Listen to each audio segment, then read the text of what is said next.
All right. Hello, I'm Lee. Happy Sabbath. Welcome back. If you're new, welcome. I'm going to go continue the study of Enoch. We finished in chapter 71 last time. All right.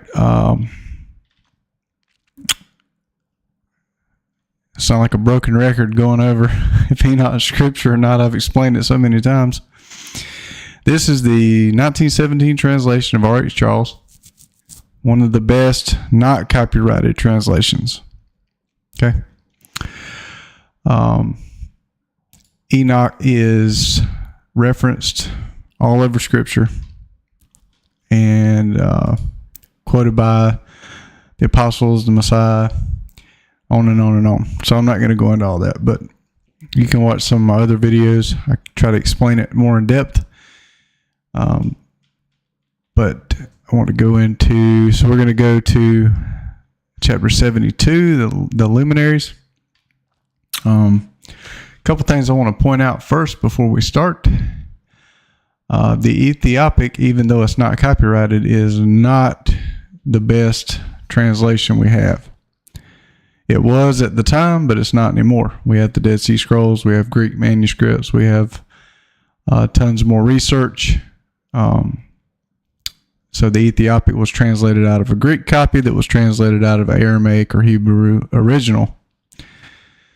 So when we see the Dead Sea Scrolls and the Hebrew Aramaic copies, we see that there's tons of errors that need to be fixed because there was errors in translation, whether on purpose or not. So if you go to, you can just look up Aramaic fragments of Enoch. You can get some more information. This is a work here. Aramaic Astronomical Book of Enoch, Reconsidered. This is just the Aramaic fragments. This is not concerning the rest of the book. So you'll see they got a footnote here. The critical edition of the astronomical fragments that are related is J.T. Millick, the Books of Enoch, Aramaic Fragments of Qumran K4. He did not examine all the fragments, and the volume has been superseded in breadth by later scholarship. There's a ton that you can learn in J.T. Millick's work. So I'm just now learning this when I researched this for the video. E.J.C. Tig, Chilar, and F. Garcia Martinez produced a critical edition of all the fragments. I've got quite a few of Martinez's works. Here's one. Second edition, Dead Sea Scrolls translated, Martinez. Now, I've explained this before too. When they found the Dead Sea Scrolls, they looked and they said, okay, these copies are biblical because we have them, and then these copies are not biblical. The scholars didn't make the connection that, okay, just because we have it is biblical, does that mean it was not biblical before? Or have the stuff that's been passed down to us been tampered with, corrupted, mishandled, ignorance, yada, yada, yada. So they separated the manuscripts. So this would not contain the biblical manuscripts that they consider biblical that would match our Bible. But they're all part of the Levite library of the Dead Sea Scrolls. So if the Levites kept them, they're scripture. Just because we don't have them, we do now. But this would be what they consider non-biblical. So, and when you go in there, you'll see all the Enoch that was found. There's tons of stuff that was not carried over. The Greek has some of it, and the Ethiopic lost a lot more. And he's got all those fragments. That's Martinez. All right. So people read R.H. Charles, or they'll read a Sefer, which is based on the inferior Ethiopic, and think they have the calendar when they're missing a ton of stuff that's been corrupted. So you'll see here, this stuff right here. These are what they call K4, K4. These are the designations. Were not published until Discoveries in Judean Desert, Volume 36. All right. So here's another. This is a more recent publication that takes into account the newer stuff. And this is it here. Aramaic Astronomical Book from Qumran. I haven't read it. I just now found out about it. And here they had an Aramaic Enoch scroll in full that John Strugnell was the director, and he said his testimony was he saw it on microfilm and it was sold. There's no proof, but his testimony. And from what I heard, they labeled him as a drunk and fired him. But he was the head director of the editorial team. Cave 11. All right. So there's a lot of other stuff that we don't have. But here is JT Millick. Let's see, 7-1. Nope. All right. So this is his synopsis. JT Millick. Books of Enoch, Aramaic Fragments of K4, JT Millick. All right. So here is a quote from him. The 4 copies of the Aramaic astronomical document attributed to Enoch cover a period of more than 200 years. This dates from the end of the 3rd or the beginning of the 2nd century. That's where they claim it dates. Yep, they're all guesses. They call it Herodian writing. Yada, yada, yada. Belong to an elaborately detailed and monotonous calendar in which the phases of the moon day by day were synchronized with the movements of the sun in a framework of a year of 364 days. We see that in the Dead Sea Scrolls. We see that in Enoch. We see that in the Book of Jubilees, which the Levites in the Dead Sea Scrolls said was Torah, the Book of Divisions, and 364 days. And it tells you that David wrote songs for the 364 days. The calendar also described the movements of the 2 heavenly bodies from one gate of the sky to another. This part of the work is no longer exists in the Ethiopic version, so it was dropped, either on purpose or accidentally. Correspond to various paragraphs, 3rd section of the Ethiopic, but in much more developed form. Provides remains of the final part of the work, part of which is lost in the Ethiopic tradition. Lost. The complete text of this book in Aramaic was accordingly very long, and you'll see that in the Dead Sea Scrolls, so that copies of it filled voluminous scrolls, and this explains why it was never included with the other Enochic writings on the same strip of parchment. This work, in which the essentially astronomical and calendrical content was enriched by cosmographic information and moral consideration, seems to me to be the oldest Jewish document attributed to Enoch. It's not Jewish. Wrong. If that, it would be Judean, but that's not even right either. Enoch was before the Hebrews, before the Israelites. And Enoch, an indirect allusion is already found in Genesis 5:23. Yeah. So they say. I don't agree with that. But yeah, he goes on and talks about the stuff that was found in the Dead Sea Scrolls. You'll see here, this is Wikipedia. Test the information. Some of it's correct, some of it's not. They just take information and post it. They don't search through and make sure everything's correct. See, they reference Millick, Garcia Martinez, Vermes. You can find it, some of his. I have copies of each, so I can compare everything. That's the best way to do it. Here's the copies that were found that we have that they didn't sell, and you'll notice all the things that's attributed to what we're about to study. And then you'll see where other manuscripts have been found, right? So, the Aramaic Dead Sea Scrolls is the original. Everything else was translated from that. All right. Translations have errors. All right. Charles Worth, he translates from Ethiopic, but he's got some footnotes for the Dead Sea Scrolls. Also use this. They have some of the Dead Sea Scrolls in there, newer translations, where they've fixed some of Enoch. All right. So, that being said, not going to spend no more time on that. All right. We're reading an inferior translation because it's not copyrighted. Go do your own research. If I see anything that I can comment on, I'll try to let you know.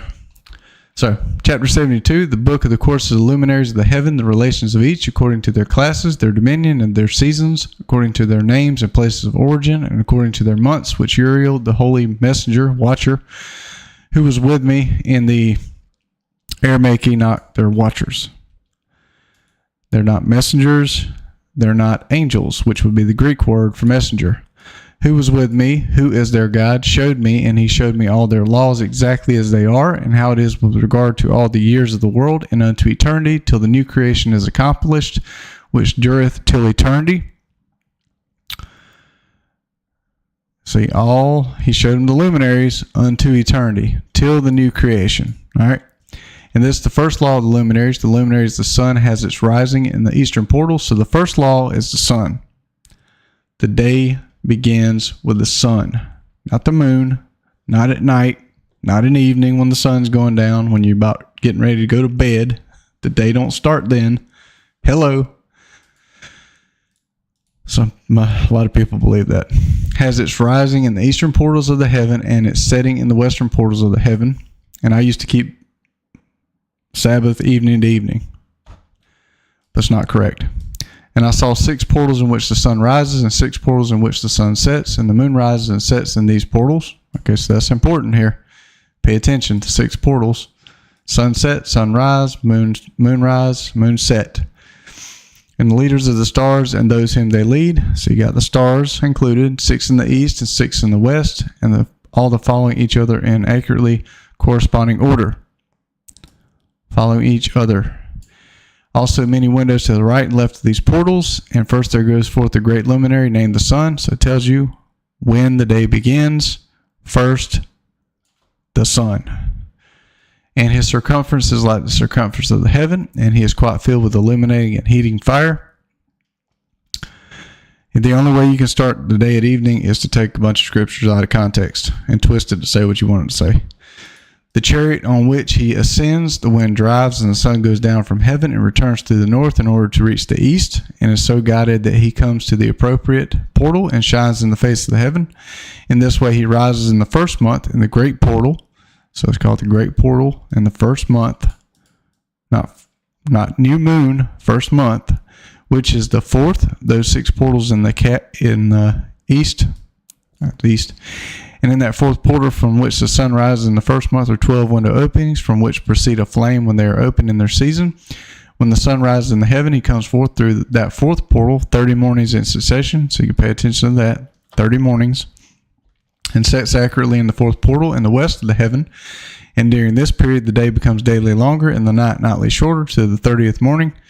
You can observe this when he switches portals and when the day starts growing longer. You can actually look and see. Kind of like how people look at the sliver of the moon. Same thing. Except you're looking at the actual beginning of the month. And on that day, the day is longer than the night by a 9th part. Hang on my camera. There we go. There we go. That's what was wrong with it. That day, the day is daily longer by the night than the 9th by a 9th part, and the day amounts exactly to 10 parts, and the night to 8 parts. And the sun rises from that 4th portal and sets in the 4th, and returns to the 5th portal of the east 30 mornings, and rises from it and sets in the 5th portal. And then the day becomes longer by 2 parts and amounts to 11 parts, and the night becomes shorter and amounts to 7 parts, and it returns to the east and enters into the 6th portal, and rises and sets in the 6th portal 1 and 30 mornings on account of its sign. So you'll see it goes 30 days, 31 days, right? First quarter ends. On that day becomes longer than the night, and the day becomes double the night, and the day becomes 12 parts. That's the summer solstice, double the night, day, double night. Night is shortened and becomes 6 parts, and the sun mounts up to make the day shorter and the night longer. And the sun returns to the east and enters the 6th portal and rises from it and sets 30 mornings. And when 30 mornings are accomplished, the day decreases by exactly 1 part and becomes 11 parts, and the night 7. And the sun goes forth from the 6th portal in the west and goes to the east and rises in the 5th portal for 30 mornings and sets in the west again in the 5th western portal. On that day, the day decreases by 2 parts and amounts to 10 parts, and the night to 8 parts. And the sun goes forth from that 5th portal and sets in the 5th portal of the west and rises in the 4th portal for 1 and 30 mornings on account of its sign and sets in the west. So there's 31 second quarter. On that day, the day is equalized with the night and becomes of equal length, and the night amounts to 9 parts and the day to 9 parts. This is around the Feast of Tabernacles. And the sun rises from that portal and sets in the west and returns to the east and rises 30 mornings in the 3rd portal and sets in the west in the 3rd portal.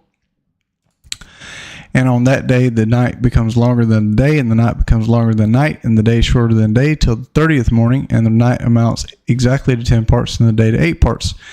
And the sun rises from that 3rd portal and sets in the 3rd portal in the west and returns to the east, and for 30 mornings rises in the 2nd portal in the east, and in like manner sets in the 2nd portal in the west of the heaven. And on that day, the night amounts to 11 parts, and the day to 7 parts, and the sun rises on that day from that 2nd portal and sets in the west in the 2nd portal, and returns to the east into the 1st portal for 1 and 30 mornings, and sets in the 1st portal in the west of the heaven.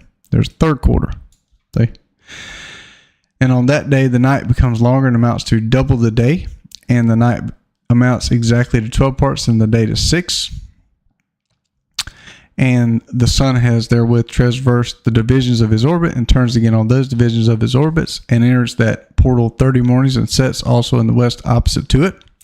And on that night has the night decreased in length by a 9th part, and the night has become 11 parts, and the day 7 parts. And the sun has returned and entered into the 2nd portal in the east and returns on those his divisions of his orbit for 30 mornings, rising and setting. And on that day the night decreases in length, and the night amounts to 10 parts, and the day to 8th. And on that day the sun rises from that portal and sets in the west and returns to the east and rises in the 3rd portal for 1 and 30 mornings and sets in the west of heaven. So in the 4th quarter, but you'll see right here, this is around Christmas time when the day starts growing longer again. They worship, it's sun worship, winter solstice. Now on that day, the night decreases and amounts to 9 parts, and the day to 9 parts. So after the Christmas time, 3rd portal, it starts growing longer, and then it goes back to equal day, equal night at the end of the 4th quarter. So that's 3 months later, around March. And the night is equal to the day, and the year is exactly as to its day, 364. So after you get to that cutoff where it's equal again, the equinox, or I don't know if it's the equinox or not, but it should be equal day, equal night. He says equal day, equal night.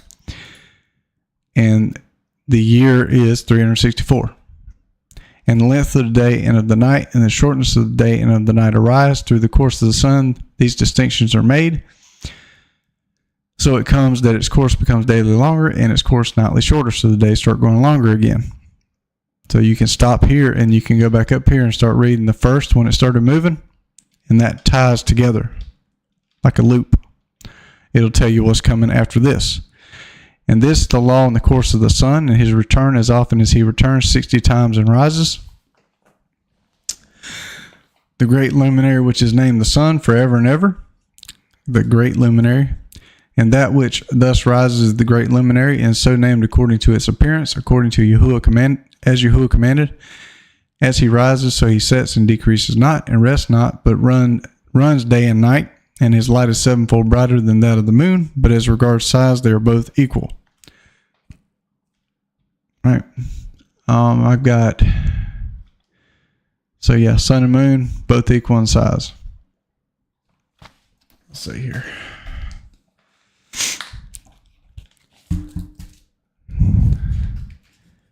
Yeah.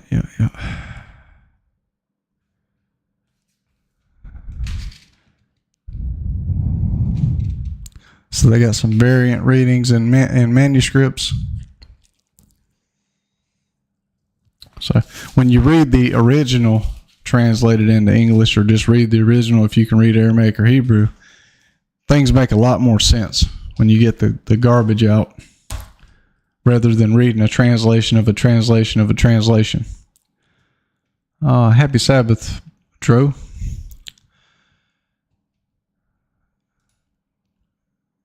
So yeah, what was I going to show? Yeah, so here is Stellarium.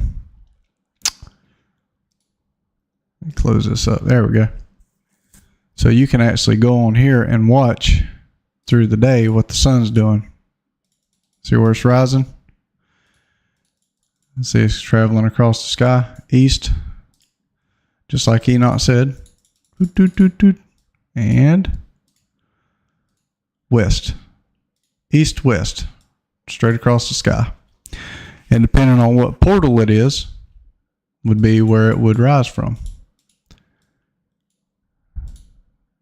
and where it would set. So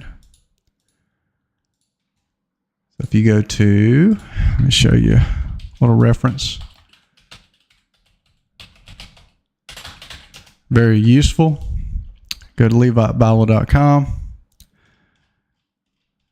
Here, they use R.H. Charles because it's not copyrighted, which is fine. It's okay to use that. Let's see if you go to, see if I can show you. Yep. So here, their work is copyrighted. The translation's not, but this is copyrighted because it's from them, which I'm not going to use their translation. I'm just going to show you if I can get to it. They've got some good graphics here to help you understand what the sun's doing.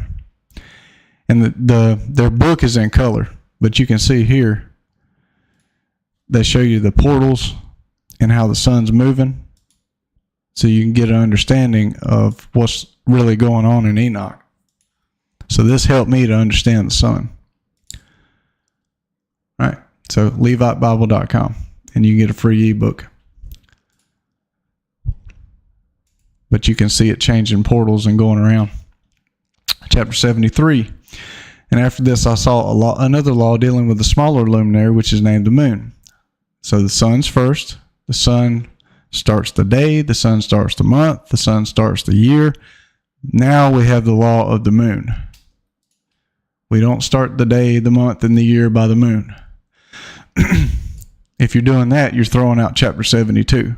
I mean, you're skipping right past the sun's movement. He tells you it starts with the sun. So now this is the path of the moon. And her circumference is like the circumference of the heaven, and her chariot in which she rides is driven by the wind, and light is given to her in definite measure. And her rising and setting change every month, and her days are like the days of the sun. When her light is uniform, it amounts to 7th part of the light of the sun. And thus she rises, and her first phase in the east comes forth on the 30th morning, and that day she becomes visible. Now, I'm not sure if this is the 30th morning of the sun or the moon, but the lunar calendar is 354 days, which is the reason the people that follow the moon have to add a month every 3 years because their calendar falls behind. But in the Dead Sea Scrolls, the Levites, they followed the moon and the sun. So they knew exactly how this worked. And on that day, she becomes visible and constitutes for you the first phase of the moon on the 30th day together with the sun in the portal where the sun rises. And the 1/2 of her goes forth by a 7th part, and her whole circumference is empty without light, with the exception of 1/7 part of it and the 14th part of her light. And when she receives 1/7 part of half her light amounts to 1/7 part and the half thereof, and she sets with the sun. And when the sun rises, the moon rises with him and received the half of 1 part of light. And in that night, in the beginning of her morning, in the commencements of the lunar day, okay, so you got here, lunar day, the moon sets with the sun and is invisible that night with 14 parts and the half of one of them. And she rises on that day with exactly a 7th part and comes forth and recedes from the rising of the sun. And in her remaining days, she becomes bright in the remaining 13 parts. So I hadn't figured out the moon, but you can go here and you can watch. I just haven't spent enough time trying to figure it out. But if you want to do this, you can, okay, there's the sun. And you can look, okay, there's the moon. I can click on the moon here on the 8th. And the moon on the 8th, okay, the moon's, let's see. The moon is not setting with the sun on the 7th. Oh, yeah, it is. Yeah, it is. So, yeah, the moon sets with the sun. Right? So, if we go over here, so see the moon's falling behind the sun, but it's still setting kind of with the sun. Right here, it sets with the sun. They're right on top of each other. The day of the eclipse is setting with the sun. But the other days, it's fell behind the sun. So you can look. Oh, hang on a second. All right, calm down. Dang. This thing's all over the place sometimes. All right, here we go. Sorry. Get back here. Go back. Okay, so we're on the 14th. Where's the moon at? All right, the moon's up in the middle there. Let's see if I can look at it for the next day. Yeah, moon. And you can probably look. You can look on the bottom too. Oh, where'd it go? Just look down here.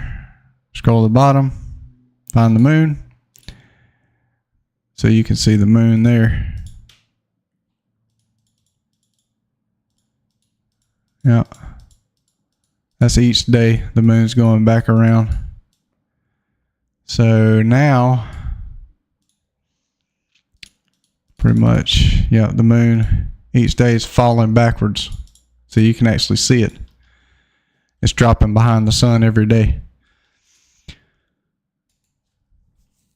74, and I saw another course, a law for her, and how according to that law she performed her monthly revolution. And all these Uriel, the holy watcher, who is the leader of them all, showed to me and their positions. I wrote down their positions as she showed them to me, and I wrote down their months as they were, and the appearance of their lights till 15 days were accomplished. In the single seventh part she accomplishes all her light in the east, and in the single seventh part she accomplishes all her darkness in the west, and in certain months she alters her settings, and in certain months she pursues her own peculiar course. In 2 months the moon sets with the sun, so you see that. In those two middle portals, the third and the fourth, so you can go back and look at the portals and where the sun's at, what month it's in, from 1 through 12, 12 months, not 13. There's never 13. You can add 13, but it's wrong. So the two middle portals, third and fourth, she goes forth 7 days and turns about and returns again through the portal where the sun rises and accomplishes all her light. So she turns about. And she recedes from the sun, and 8 days enters the sixth portal from which the sun goes forth. And when the sun goes forth from the fourth portal, she goes forth 7 days until she goes forth from the fifth and turns back again in 7 days into the fourth portal and accomplishes all her light. She recedes and enters into the first portal in 8 days. She returns again in 7 days into the fourth portal from which the sun goes forth. And thus I saw their position, how the moons rose and the sun set in those days. And if 5 years are added together, the sun has an overplus of 30 days, and all the days which accrue to it for one of those 5 years, when they are full, amount to 364 days. And the overplus of the sun and of the stars amount to 6 days, and 5 years, 6 days, every year come to 30 days. And the moon falls behind the sun and the stars to a number of 30 days. Moon falls behind. So your moon calendar, that's why you have to intercalculate and add a month, is because your moon's falling behind because it don't drive the calendar. And the sun, the stars bring in all the years exactly. Sun and stars. I'm going to show you how that works. I understand that part a little bit. So you go over here and just watch. The sun and the stars bring in the years exactly, right? We know the sun's course, 30, 30, 31, 30, 30, 31, perfectly all year long to the end of the year, and it starts over. Well, the stars here, if you go to, all right, so you see this constellation here? Sun's in it, right? Watch. Sun rose with the constellation and stays perfectly in the constellation all day long. See that? Perfect. The sun and the stars stay in perfect harmony all day long. All right. Now watch what happens when you go over here. Let me get off of this moon. All right. Well, I'll watch the moon. Still trying to figure that out. All right, so it rose in the constellation. It stayed in it perfectly all day long. All right, so here's the next day. Boom. It moved a little bit. Next day, boom. It's still in the constellation, but it's moving. See, it's dropping out of the constellation every day.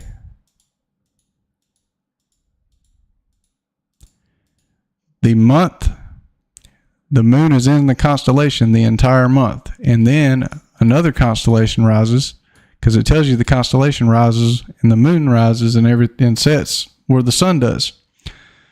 So you can see where the sun's rising from, so you know where the constellation's coming from.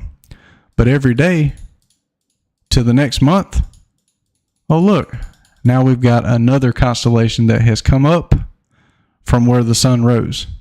And then that sun, that whole month, is going to stay with that same constellation. Just like it did with the other one. The whole day. It's staying with it. Till sunset. See? Staying right in the constellation. Boom. Stayed in the constellation all day long. Now go to the other month. You can do this for every single month. The sun, the constellation is going to rise with the new month, and the sun's going to stay in it for the 30 days or the 31 days, however long it takes. See, it stays in the constellation all month long. And then guess what? See the new constellation rising up? The sun's going to come over here and get in this constellation for an entire month. And then every single day, it's going to stay in that constellation all day long. It's that simple. In the same constellation all day long, the entire month. You can't see the constellation during the daytime, but you can see it at night.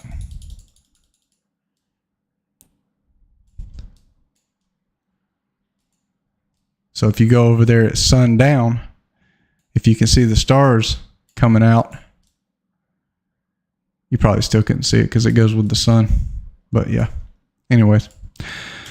So the sun and the stars bring in all the years exactly. You can see that perfectly. The Sephir and the translational errors say the moon and the stars bring in exactly. Show me where you can see that in Stellarium. You won't see it. You don't see the moon and the stars in harmony like you see the sun and the stars.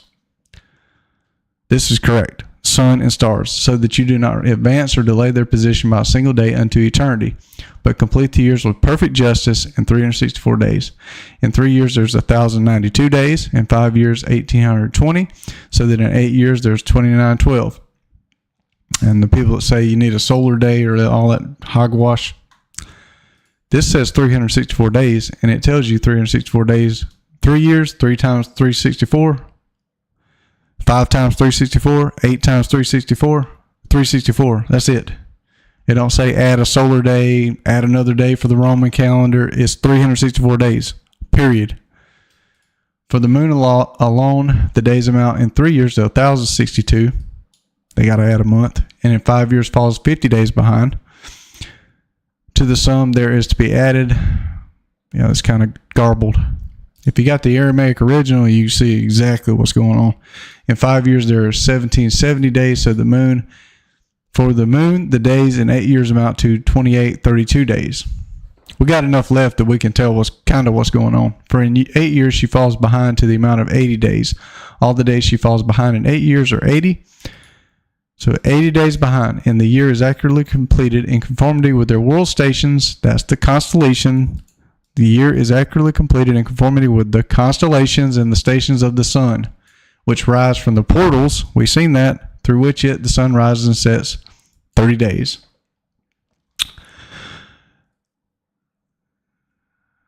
the switching of the constellation. Does switching of the constellations with the sun coincide with the changing of the month according to the Zadok calendar? The Levites, the sons of Zadok in the Dead Sea Scrolls, had everything mapped out perfectly. They had a sundial to see how long the days were, so they knew exactly how long the days were all year long. They had the stars mapped out, they had the sun mapped out, and the moon mapped out. They knew exactly what day was on exactly what day. So yes, their calendar was perfect. The Pharisees and all the lunar followers, it's wrong. I got nothing against them, but it's wrong. It don't match. But you can go to Torah is Light. They've got it really close to what the days should be. But go to torahslight.org, and they've got the calendar here, and they go through and show you. So you can go here. Where's it at? And it's another reference, so you can kind of see what's going on yourself. You can study it out. You know, it's hard to wrap your head around. It took me a long time to understand. There's the prophecy in Jubilees 6 where they'll mess it up. They'll follow the moon. They'll go wrong for everything. Yeah, they got a lot of good information there. TorahIsLight.org. They've got a calendar that you can print out too. And Zadok Way. I may have a link below. Zadok Way. They've got a calendar you can print out, and both of those, the days they have on there match. So, and they've got information you can use too. Are they perfect? I don't think they're exactly perfect, but they're really, really close to what I understand. So, I don't have it perfect, but so, let's see. If you study it, you really pray for discernment. I had to pray for him to help me, and I had to study, and I had to read Enoch over and over and over, and just one day it clicked.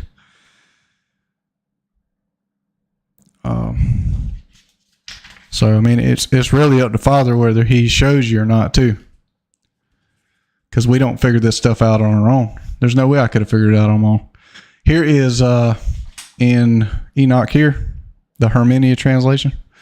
You can look and see they've got the Aramaic fragment that gives you more details about the path of the moon. See all the extra information that's missing from the Ethiopic? Down at the bottom, all this. And there's a lot more that's missing. So, I mean, it gives a lot more detail. So here is chapter 75. And the leaders of the heads of the thousands who are placed over the whole creation and over all the stars have also to do with the 4 intercalary days, being inseparable from their office according to the reckoning of the year, and these render service on the 4 days which are not reckoned in the reckoning of the year. This I'm still trying to wrap my head around. Maybe somebody else can figure it out. Only with Father's help. Leaders of the heads, the 4 days, it says in this translation, it says the 4 days that are added. They are not separated from their position according to the calculation of the year, and they serve on the 4 days that are not reckoned in the calculation of the year. So it'd be 3, 1 in the, owing to them, men go wrong therein. For those luminaries, constellations, stars, truly render service on the world stations, constellations, 1 in the first portal, we've seen that, 1 in the third portal of the heaven, 1 in the fourth portal, 1 in the sixth portal. You really have to understand chapter 72 and the movements of the sun before you can even get into the moon and the stars. And the exactness of the year is accomplished through its 364 stations. So the stars have, just like the sun, 364 stations. And it kind of throws me off, like they're not with the reckoning of the year. I'm still trying to figure that out. But one thing I noticed when I'm going through here and looking is, you see this right here? This little lone star? They call it a planet. It's not a planet. It's a star. But yeah, so you see here, every day, that star is like it's going across the sky just like the rest of them, like the constellations are. But it looks like it's falling back. And then boom, like, see, it's there. Okay? And then you've got, yep. Okay, so then you got this other star coming in here. Or they call it Venus, the pagan god. Yeah, so you see that? And now they're crossing. And now we've got what they call it Mercury and Venus. They got the moon here. We've got the sun over here in what they call Cancer. It's not the name. Venus, moon, they're all together. So it's weird. I think this has something to do with the reckoning of those leaders. I can't figure it out. See? The lone star is just traveling across the sky. This is by day. But see, it's doing the same thing that the sun's doing. Every day it's going across the sky. See? And then the next day, when the sun comes up, there's that star. See? And Mercury's done dropped off somewhere. But see, there comes Mercury again. Like, there's something up with that. I just don't know what it is. So you can just come back across, and they're in different positions, and then they go right across the sky, just like the sun. And the moon's just going nuts. Like, you'll see the moon go across, back across. I mean, the moon's wacko. It's all over the place. For anybody to have a calendar based on the moon, good luck following that thing around all over the place. For the suns and the times and the years and the days, the watcher Uriel showed to me, whom Yahuwah of glory hath set over all the luminaries of the heaven, in the heaven and in the world, that they should rule on the face of the heaven and be seen on the earth, and be leaders for the day and the night. So, and the day and the night, the sun, moon, and stars, and all the ministering creatures which make their revolution, and all the chariots of the heaven. That's interesting. Elijah taken in a chariot, right? In like manner, 12 doors Uriel showed to me, open in the circumference of the sun's chariot in the heaven, through which the rays of the sun break forth, and from them is warmth diffused over the earth, when they are open at their appointed seasons, and for the winds and the spirit of the dew, when they are open, standing open in the heavens at the ends, as for the 12 portals in the heaven at the ends of the earth, out of which go forth the sun, moon, and stars. See? 12 portals in heaven at the ends of the earth, out of which go forth the sun, moon, and stars. And all the works of heaven in the east and in the west. Key words, you got to separate those little words and just try to get it one little bit at a time. East, west. There are many windows open to the left and right of them, and one window at its appointed season produces warmth corresponding, and these do to those doors from which the stars come forth. Doors from which the stars come forth, according as he has commanded them, and wherein they set corresponding to their number. And I saw the chariots in the heaven running in the world above those portals in which revolved the stars that never set. And that's interesting. And one is larger than all the rest, and it is that makes its course through the entire world. So one is larger than the rest. I don't know. Chapter 76, and at the ends of the earth I saw 12 portals open to all the quarters of heaven, from which the winds go forth and blow over the earth. 3 of them are open on the face. He's got i.e. east on here of the heavens, and 3 in the west, and 3 on the right. He says the south. You got to be careful with the translators and different people injecting their opinion into what's going on.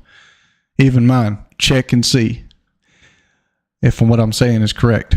Of the heaven, and 3 on the left, the north, and 3 first are those of the east, and 3 of the north, and 3 after those on the left of the south, 3 of the west.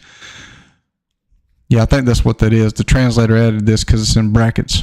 So that wouldn't be the translation. Through 4 of these come winds of blessing and prosperity. From those 8 come hurtful winds. When they are sent, they bring destruction on all the earth and on the water upon it, and on all who dwell thereon, and on everything which is in the water and on the land. And the first wind from those portals, called the east wind, comes forth through the first portal which is in the east, inclining toward the south. From it come forth desolation, drought, heat, and destruction. And through the second portal in the middle comes what is fitting, and from it there come rain and fruitfulness and prosperity and dew. And through the third portal which lies toward the north come cold and drought. And after these come forth the south winds through 3 portals. Through the first portal of them inclining to the east comes forth a hot wind. And through the middle portal next to it there come forth fragrant smells and dew and rain and prosperity and health. And through the third portal lying to the west come forth dew and rain, locusts and desolation. And after these the north winds from the 7th portal in the east come dew and rain, locusts and desolation. And from the middle portal come in a direction, health, rain and dew and prosperity. And through the third portal in the west come cloud and hoarfrost and snow and rain and dew and locust. And after these 4 are the west winds. Through the first portal adjoining the north come forth dew and hoarfrost and cold and snow and frost. And from the middle portal come forth dew and rain and prosperity and blessing. And through the last portal which adjoins, sucks having a bad back, which adjoins the south come forth drought and desolation and burning and destruction. And the 12 portals of the 4 quarters of the heaven. So we got 4 quarters of the heaven, 12 portals, are therewith completed, and all their laws and all their plagues and all their benefaction have I shown to thee, my son Methuselah. That's Enoch's son. 77, and the first quarter is called the east because it's the first, and the second the south because the Most High will descend there. Yea, there is quite a special sense will he who is blessed forever descend. And the west quarter is named the diminished because there all the luminaries of heaven wane and go down. And the fourth quarter, named the north, is divided into 3 parts. The first of them is for the dwelling of men. The second contains seas of water and the abysses and forests and rivers and darkness and clouds. And the third part contains the gardens of righteousness. Now this is pre-flood, right? So after the flood, there'd be more water. That's what 2nd Ezra says anyways. That was included in our Bibles, that there was more water after the flood. I saw 7 high mountains, higher than all the mountains which are on the earth.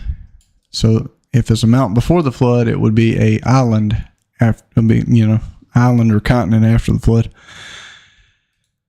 And thence comes forth hoarfrost, and days and seasons and years pass away. I saw 7 rivers on the earth, larger than all the rivers.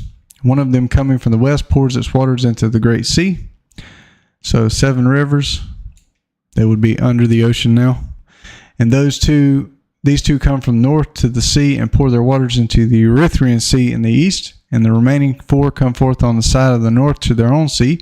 2 of them to the Erythraean Sea, and 2 of them into the great sea, and discharge themselves there, and some say into the desert.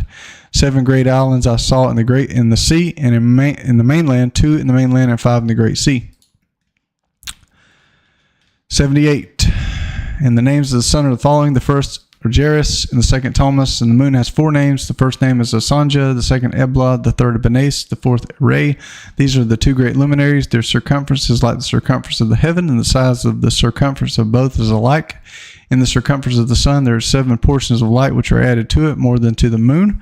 And in definite measures it is transferred till the 7th port of the sun is exhausted. And they set and enter the portals of the west, and make the revolution by the north, and come forth through the eastern portals on the face of the heaven. Seen that? And when the moon rises, 1/14th part appears in the heaven. The light becomes full in her. On the 14th day she accomplishes her light, and 15 parts of light are transferred to her till the 15th day, when her light is accomplished according to the sign of the year, and she becomes 15 parts. So that would be when the moon's completely lit up. And the moon grows by the addition of 14 parts.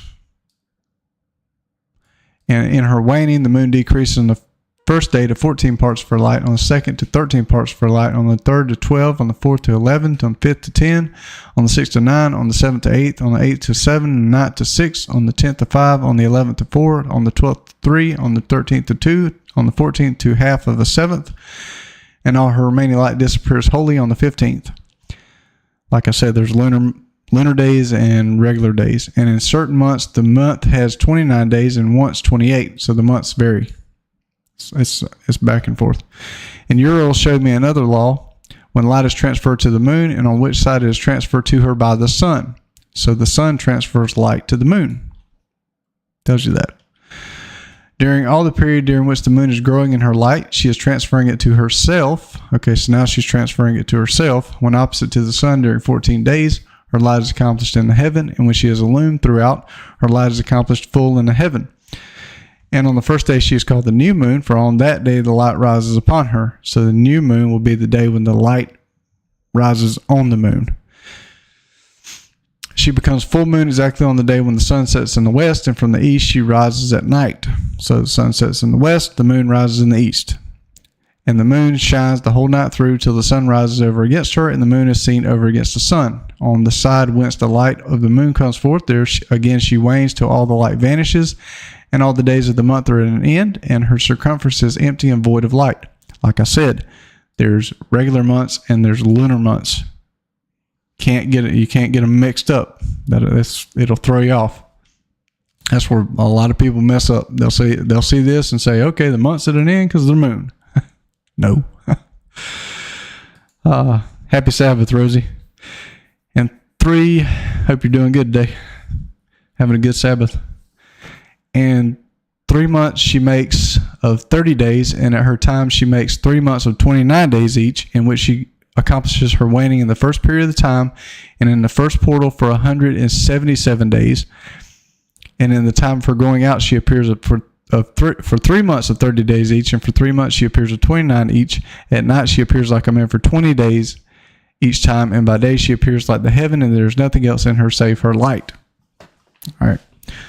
So, easy way to try to help someone that follows the moon for the calendar is ask them to explain this to you. Show me how the moon works. Everything. Then I'll believe you.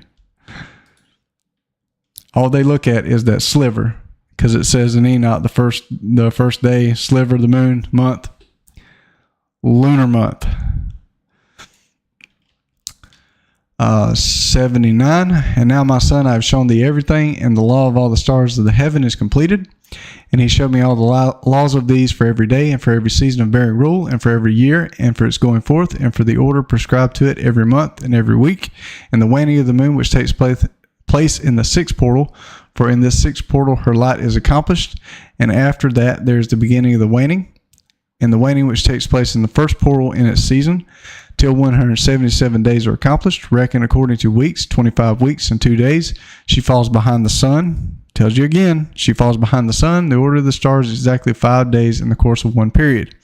And when this takes place, which thou seest has been traversed, so it tells you the sun and the stars bring in the year perfectly, and then it tells you the moon falls behind the sun and the stars. Such is the picture and sketch of every luminary which Uriel the archangel, who is their leader, showed to me. Chapter 80. And in those days the watcher Uriel answered and said to me, behold, I have shown thee everything, Enoch. I have revealed everything to thee, that thou shouldst see this sun and this moon, and the leaders of the stars of the heaven, and all those who turn them, their tasks and times and departures. And in the days of the sinners the years shall be shortened. Yeah, this is interesting. The Charlesworth translation, pseudepigrapha, he's got it the rainy months or winter will be shortened, right? And I think Herminia's got something along those lines, but you know where the Messiah said, pray that your flight's not in Sabbath or in winter, right? And he said the years will be shortened, no flesh will be saved. And it's interesting that Enoch talks about that. Except those, Matthew 24, except those days should be shortened, no flesh should be saved, but for the elect's sake, those days shall be shortened. Right? And then he said, pray that your flight not in winter. Matthew 24, pray that your flight be not in winter, neither on Sabbath day. And that's the same passage. He mentions winter and the days being shortened. And that makes perfect sense if Charlesworth translation is correct, where he says the winter shortened, or the rainy season. And Messiah says, pray that your flight's not in winter. Right? A lot of people would die. No flesh will be saved, right? Nobody could survive. So, is that the correct Enoch translation? And the days of the sinners, the winter will be shortened. So the elect will survive. I don't know. And their seed shall be tardy on their lands and fields, and all things on the earth shall alter, and shall not appear in their time, and the rain shall be kept back. Charlesworth has got a note in there, the rainy season will be shortened. Rain's kept back. And the heavens shall withhold it. And in those times the fruits of the earth shall be backwards, and shall not grow in their time, and the fruits of the trees shall be withheld in their time.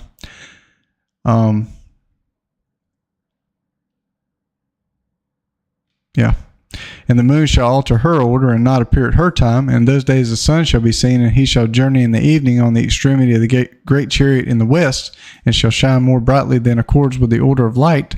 And many chiefs of the stars shall transgress the order, and these shall alter their orbits and task, and not appear at the seasons prescribed to them. And the whole order of the stars shall be concealed from the sinners. And that's already happened. After the Levites passed away and Rome took over, people don't know the stars. They got fake astrology and astronomy and all that bull. They think they're planets. And the thoughts of those on the earth shall err concerning them. They shall be altered from their ways. They shall err and take them to be gods. They call them by pagan god names. Pluto, Jupiter, Venus. And evil shall be multiplied upon them, and punishment shall come upon them, so as to destroy all. Coming up, right? That's going to happen. Destruction. Chapter 81, he said unto me, observe ye not these heavenly tablets, and read what is written thereon, and mark every individual fact. That's where everything's preserved perfectly. And I observed the heavenly tablets, and read everything which was written thereon, and understood everything, and read the book of all the deeds of mankind, and of all the children of flesh that shall be upon the earth to the remotest generations. And forthwith I blessed the great Master, the King of glory forever, Yahuwah, in that he has made all the works of the world. And I extolled Yahuwah because of his patience, and blessed him because of the children of men. And after that I said, blessed is the man who dies in righteousness and goodness, concerning whom there is no book of unrighteousness written, and against whom no day of judgment shall be found.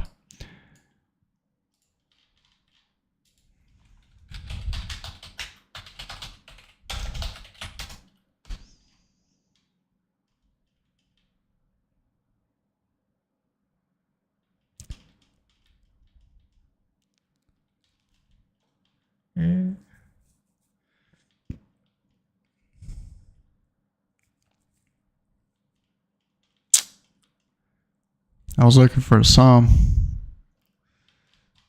He talks about that. Blessed is the righteous.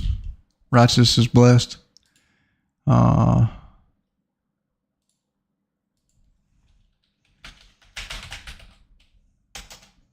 of... see if I can find it. There's also in Revelation, the book.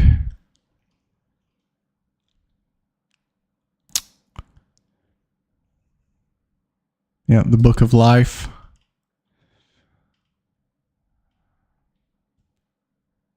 There's the book of the discipline of man in the Dead Sea Scrolls, I'm pretty sure. The discipline of mankind.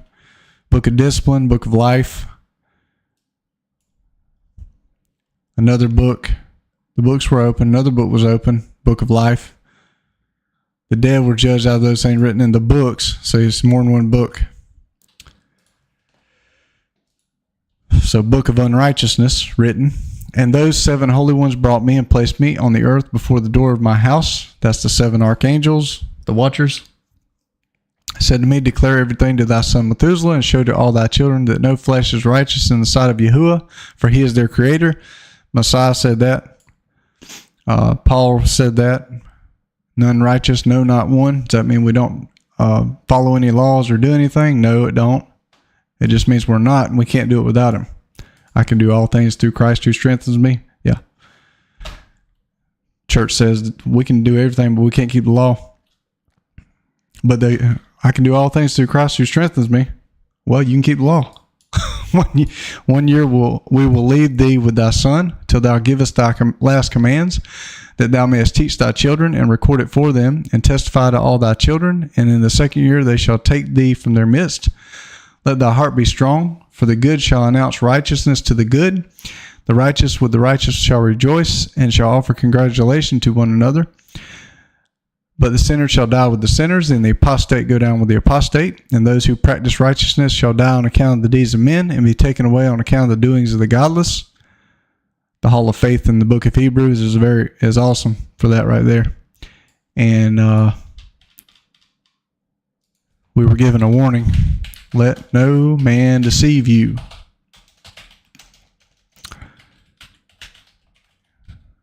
Righteous. Right? 1 John 3:7. Little children, let no man deceive you. He calls us little children. So who's the Messiah talking about? He that doeth righteousness is righteous, even as he is righteous. The Messiah was our example to show us how to walk. See? Let no man deceive you. If you're doing righteous, you're righteous, just like Messiah was righteous. And I don't consider myself righteous, but there's still things we're supposed to do. And in those days they ceased to speak to me, and I came to my people, blessing Yahuwah of the world. Chapter 82, and now my son Methuselah, all these things I am recounting to thee and writing down for thee, and I have revealed to thee everything, and given thee books concerning all these. So preserve my son Methuselah the books from thy father's hand, and see that thou deliver them to the generations of the world. I have given wisdom to thee and to thy children, and thy children that shall be to thee, that they may give it to their children for generations, this wisdom namely that passeth their thought, and those who understand it shall not sleep. I think this is more like spiritual sleep. Kind of like I didn't understand anything until I prayed for wisdom and my eyes to be opened, and then 2020, boom, wake up. So I think this is more like a spiritual sleep. Those who understand it shall not be sleep. I think it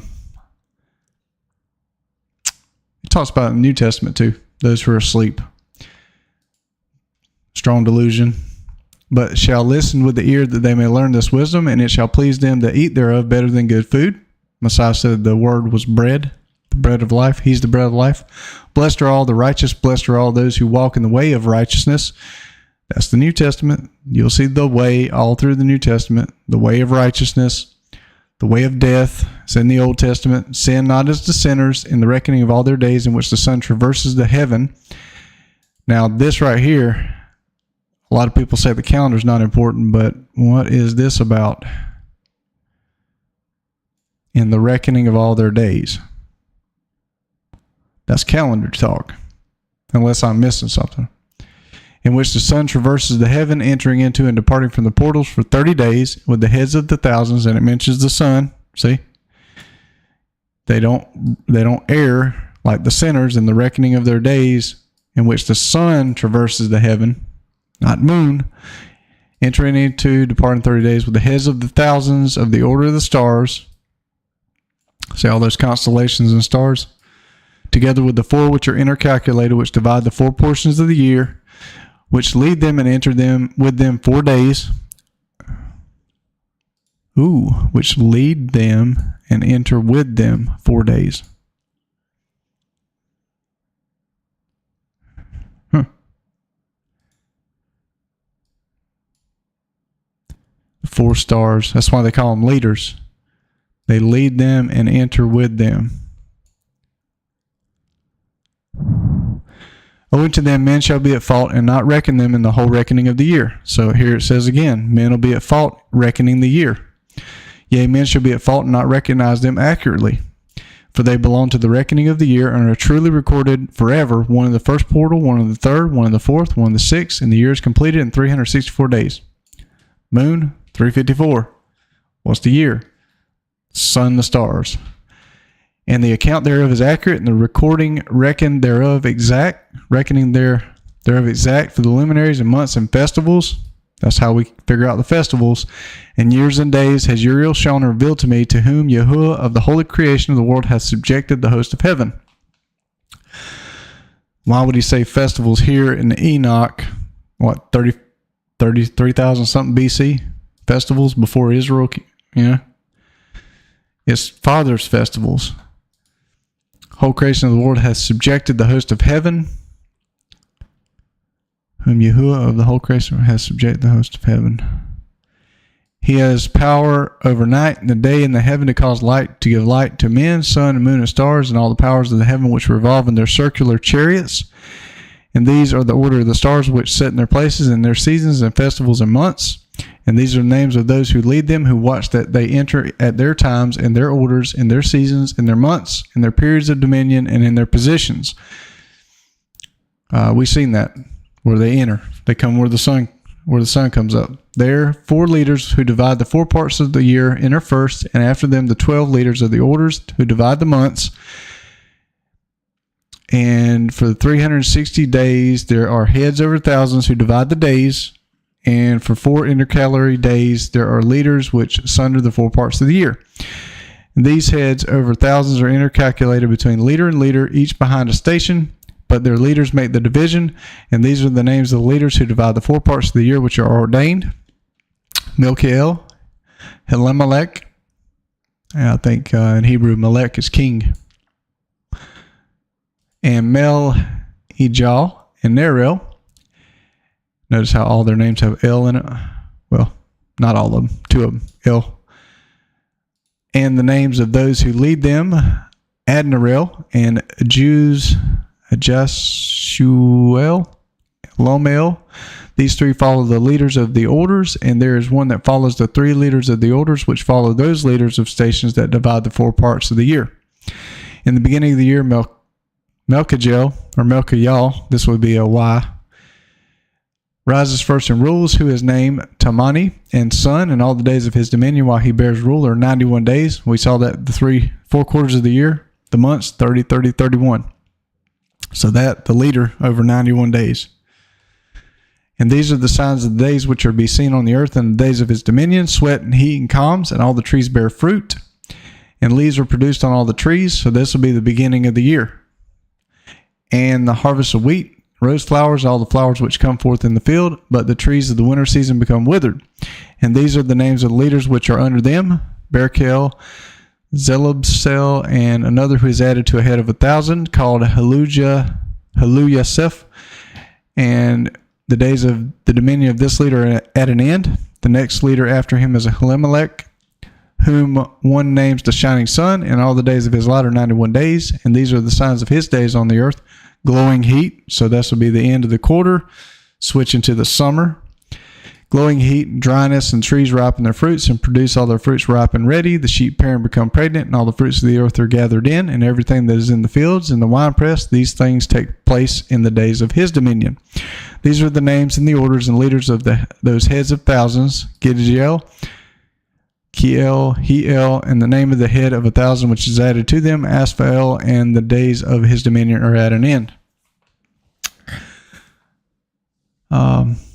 Oh, you're welcome. The one who says that he is in himself also to walk as he walked. Yep. Correct. Hallelujah. So we're all still learning, but to say that we can't do it at all, Scripture don't say that. Let's see here.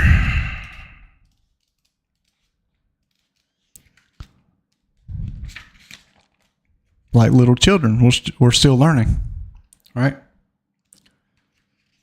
Nobody was born and taught Torah, as far as I know. anybody I know. So we're like little children trying to learn how to walk.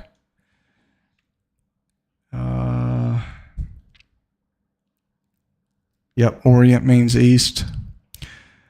So yeah, they've got a bunch of other stuff in here where they've got corrections of what we just read. But you kind of get the idea. If you really want to dig into it, you got to get the Aramaic fragments that we found because they sold the Book of Enoch. But you can get a little bit more information. You just have to dig. Yep. So yeah, they got a lot of footnotes here. And yep, part of the missing portion of this chapter here, we're missing a whole half a chapter. But they've got part of the portion of a missing chapter. Tons of stuff that was dropped out of Enoch. So, yep. So you got it in there. I mean, I've got quite a few other books in there. Martinez, second edition. I got the first edition. I got a study edition. I got this. I got Charles in there. Charlesworth. I got a Sefer. I got, you got to study and compare. So that's how you really nail down what it's supposed to say through the Holy Spirit and study. And it's not that I've got a bunch of books. It's just I got them so I can study them. It's not just to have them. So, is there anything else?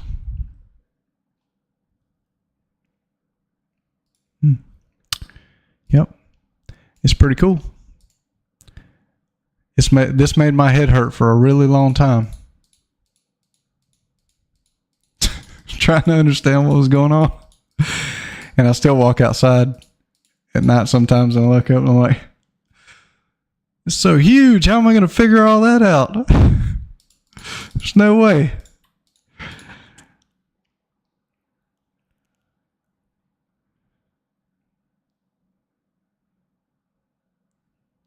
Yeah.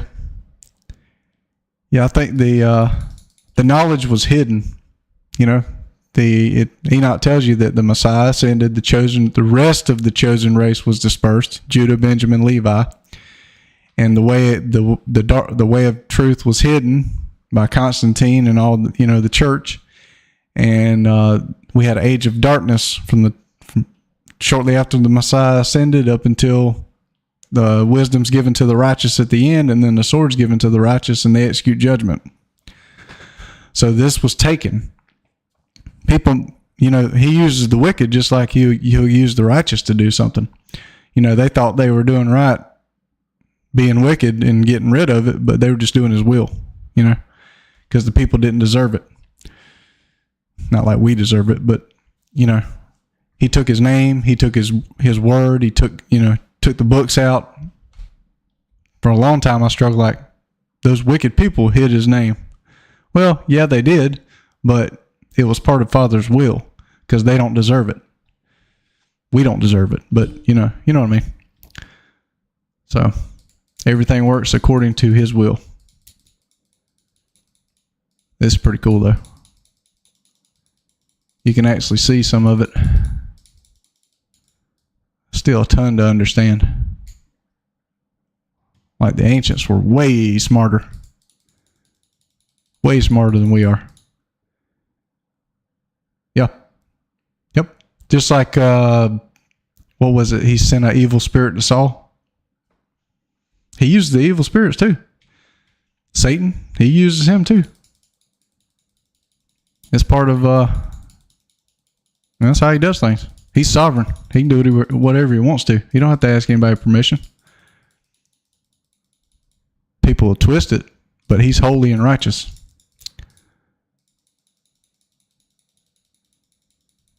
So I didn't think about doing that. You can just turn it right up instead of looking at the sunset or the sunrise. Just turn it straight up and watch what the stars do. I did not think about doing that. And you can look and see what happens with the moon too. I really hadn't played around with this program enough to look. Too busy studying other stuff. But look at that. don't see any other stars though besides the Venus and Mercury that could be leaders. It says there's 4.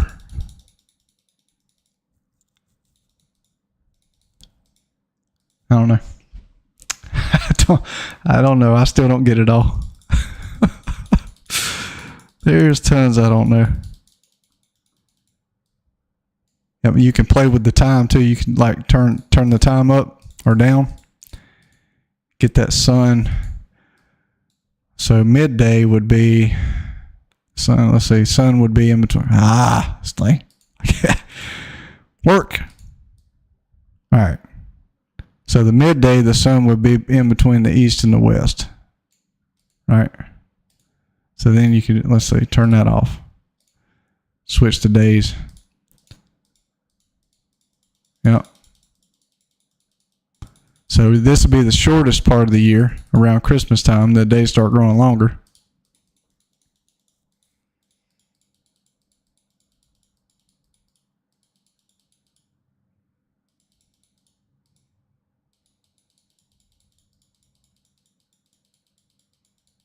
Yeah, I don't know.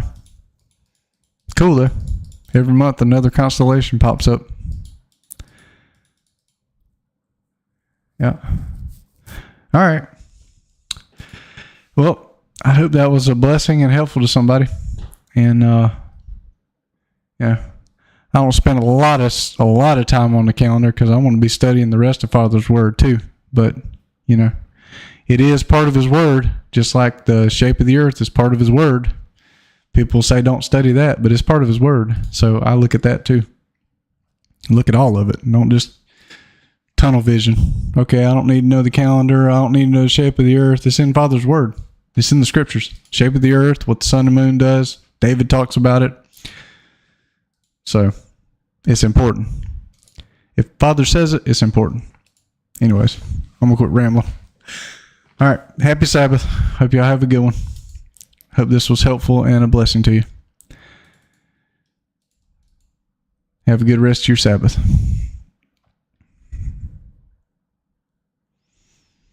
Hope to see you next time, Rosie. Thank you, Drew. Praise Yah.